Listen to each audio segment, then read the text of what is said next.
Welcome to the part 2 of malware analysis, and in this video I will demonstrate how to analyze a malware using dynamic method. The software we are going to use today is Process Monitor. Process Monitor is an advanced monitoring tool for Windows that shows real-time file system, registry, and process tracked activity. The first thing we are going to do is to open Process Monitor, and the second thing is to execute the malicious file. So when we execute the malicious file, then we check the time. We check the time that the file was executed, and as you can see from the image, the time is 5:05. So we use that for easy identification of the malicious file. And we use Process Monitor is very important to be able to understand what has transpired, what action that the malware has taken, the operation, the pathway, the results, and the details, the file system, the network activities, and many other information we can find using Process Monitor. As we can see, we have identified the file using the time. We see it create file, it query basic information, close file, it load image, and other activities. We can also see the path, we can also see the results, and we can see the details. The details provide more information about the file. So as we can see all the information that we can get from the file, and we can increase the space of the file to see. As we can see, it operated on a syswow64. Most of the activities were on the syswow64, and syswow64 is not a virus. It's a legitimate Windows system folder found on 64-bit version of Windows operating system. This folder contains important system files and libraries necessary for running 32-bit applications on a 64-bit Windows system. So most of the activities we are conducted on that file. So we check the file registry activities. As we can see, there are other registries. We can see a lot of libraries activities, DLL activities, dynamic link libraries on this file. So if you see syswow64 on a different location other than the C Windows, then it may contain a malware. So this is an indicator that we should look at. So when we check, we can also check the network activity to show if you see any changes in the network. If we don't see any changes in the network, we can move to the next thing to check for. So this is important to be able to distinguish between suspicious and normal activities, as a cybersecurity analysis is very crucial to analyze to avoid false positives, because false positives can lead to more problems or more identification problems. So we check the process thread activities. We're able to see the information. As you see, this is the tool, and then we'll be running another malware to explain and compare it with the previous with this analysis. So we'll be running another malware very soon, so we can see what other activities the malware can carry out. So it's very important that we understand the dynamic of these tools and how these two relates, how you're able to investigate what activities was carried out, where the malware carried out the activities from. As you can see, it's carrying the activities from syswow64. And now we're going to run the second malware. So we're going to run the second malware. Like I said, the first thing we're going to do is we're going to execute the malware. As you can see, the malware contains a red image. So now we're going to execute the malware, as I'm about to do. After executing the malware, we check the time that this malware was executed, which is 5:08, and now we begin to trace the time. To make it easy to locate this file, we use the timing the malware was executed to trace it, so we can find when this malware was activated. So now we see it operating system 32 syswow64. Like we said, the dynamic link libraries, the libraries it imported, and the export functions. All these libraries provide investigation on what the malware was doing on the system and what the malware was trying to create file, load image. All these things help the malware analyst to be able to further investigate the suspicious activities, the malicious operations that the malware carried out on the system. So it's important you learn more about this tool and understand it. The next tool we are going to be using is the IDA Pro. The IDA Pro helps in providing information about the hashes, the file name formats, timestamps. It also helps in debugging the malware and providing information about the code. Now, first thing we're going to do is to extract the malware. That is, we are after uploading the malware, then we can see now, this is the graphical overview of the malware. We can see the entry point of the malware, the entry point. So this is the entry point of the malware, and we can see the progression of the malware. Then we press spacebar. When you press spacebar, then you see the code. It's important you press spacebar or you won't see the code. Now we can see the file name, the format, the image size, the executable, timestamp when the malware was created. So because this is a packed malware, we would not see so many informations. It's going to show information that are irrelevant to investigating what the activities of the malware or the functionalities of the malware. And this is going to be important in the aspect of understanding the imports. For a packed file, the import is always hidden. And when you see an import that is hidden, when you see a low number, a minimal number of import, it's an indicator that this malware was packed. So the malware analyst or the cyber criminal has hid some of the imports, to avoid the malware analyst from knowing what functionalities it has taken place. So to make you better understand this, I'm going to be running another malware that is unpacked. So the next malware I will be running, you will be able to see the number of imports on this malware and be able to compare it with this malware I just ran. This malware I just ran has import of 13, has a 13 number import.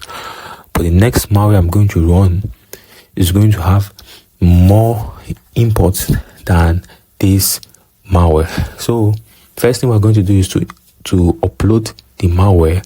Like I said, this IDA Pro is also a debugging tool. So after uploading it, we're going to see the graphical interface. Press spacebar, you see more information about the malware which we can use, and it's important you take time to be able to understand how this malware operates on the system. You can see access to information, file name, format, timestamp. Now this is the import. It has 166 imports. So this is a malware that is unpacked. So you see it has a lot of import that it's using, which makes it easy for the malware to analyze these imports, create file, exit code process, move off file, create address, free library, and this is the export. So this is just an illustration, an example of how you will know what malware is packed and what malware is unpacked. So the next tool we are going to be using is the regshot.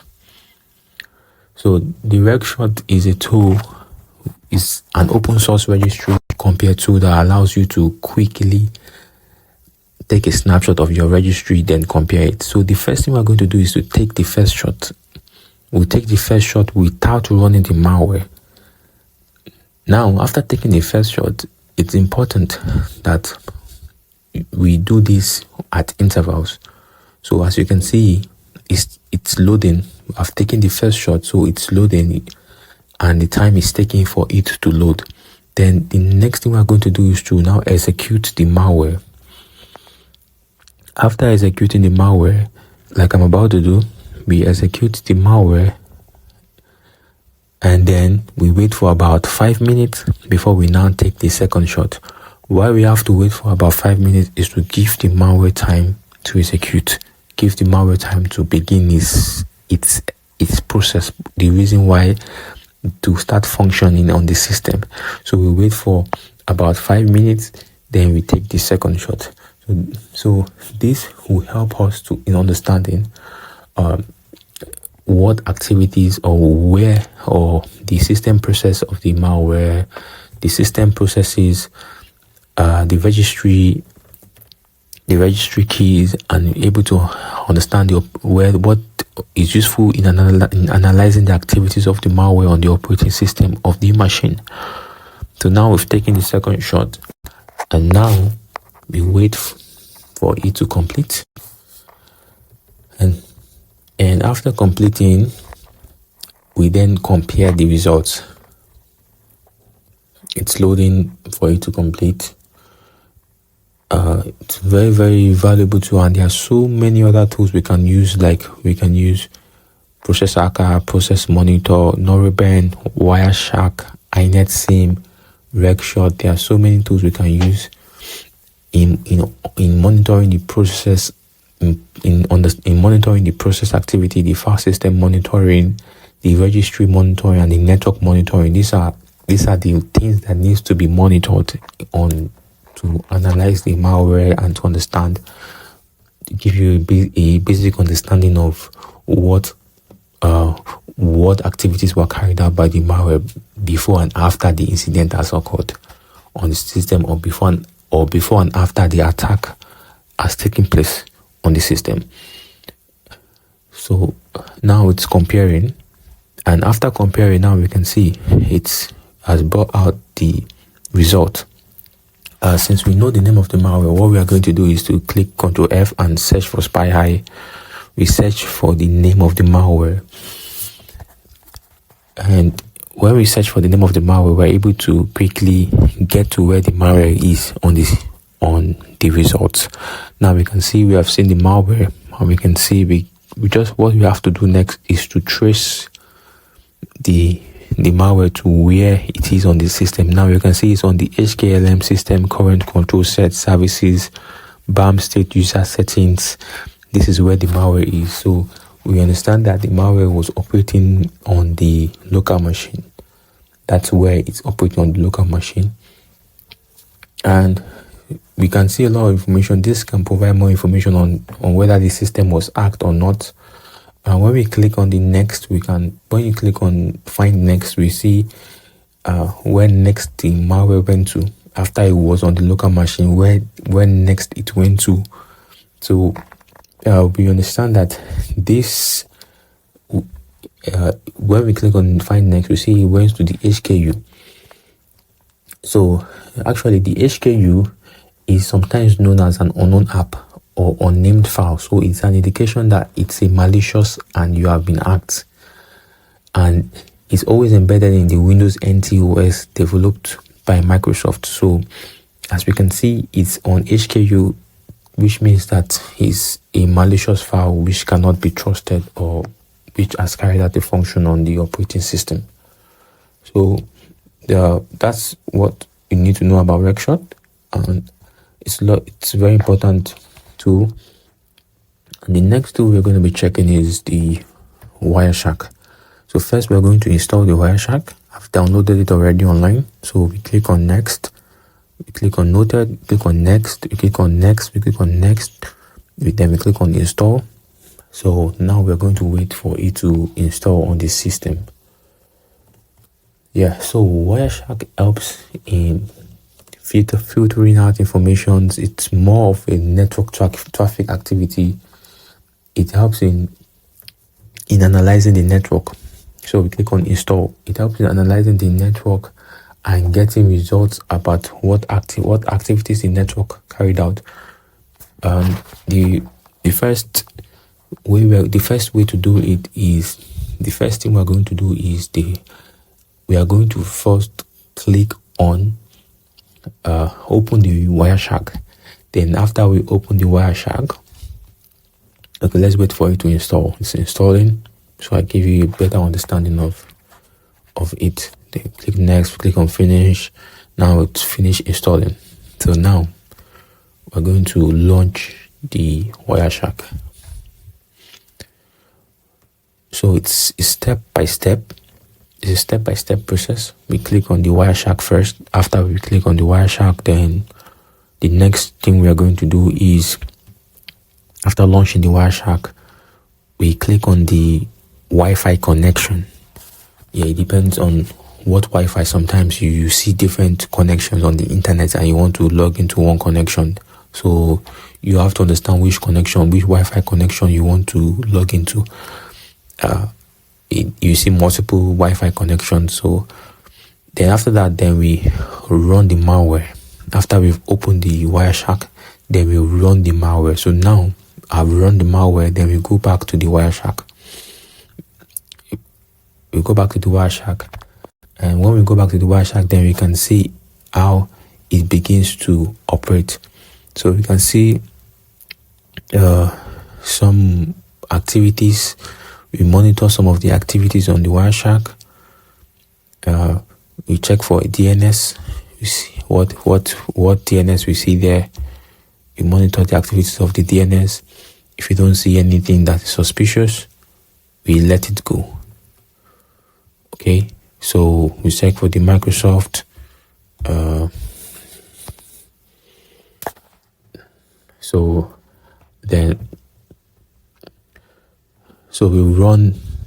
we make sure we run the right malware, so we can be able to see the results on it. So now we've executed the right malware, the correct malware. We ensure that we execute it properly, so that we are going to be able to see failure to execute it properly would mean that you would not see any activities conducted by the malware. So now that we've executed it correctly, we can see what it's doing. We can see activities move permanently, which is suspicious. It keeps coming up. So first thing we're going to do is we're going to log into one, and then we stop the connection because it keeps going. Then we log into one, then we follow the HTTP stream, we follow it. Then we are able now to see the user agent, the host, www.malwareanalysis.com, analysisbook.com. We're able to see the move permanently, what it moved some files permanently to the server. We can see the location, where it's coming from. We can see more information. We can see the time, the date it happened, the server information. Yeah, we can see all this information. This will help us in understanding what the malware, the sensitive information the malware downloaded, what the malware passed out to the server, what it downloaded out of the network, what it downloaded into the network. We click on next and next and next. This is very important that we are able to differentiate between suspicious and non-suspicious, because most times most malware analysts are not able to differentiate what is suspicious and what is not suspicious. So that's why wireshark is very important. It's used for network troubleshooting, analysis software, communication, protocol development, and education. It's also a useful and very important tool in analyzing the network activities flow of the malware with the system and servers. So there are other important tools we can use. We can use the process hacker, process monitor, Noribane, wireshark, inet, and regshot.